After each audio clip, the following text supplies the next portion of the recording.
Hello, and thank you. It's my great pleasure to be here. Ladies and gentlemen, how can research help to end hunger?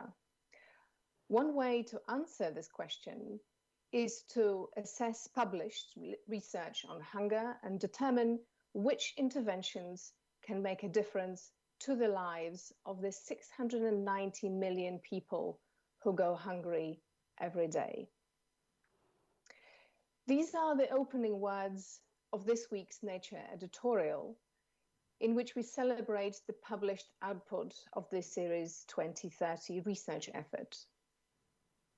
3 years of analyzing the existing research scattered across more than 100,000 articles pertinent to 2 specific targets under the umbrella of SDG 2 have just been published in Nature Plants, Nature Food, and Nature Sustainability, 3 journals in the Nature Research portfolio.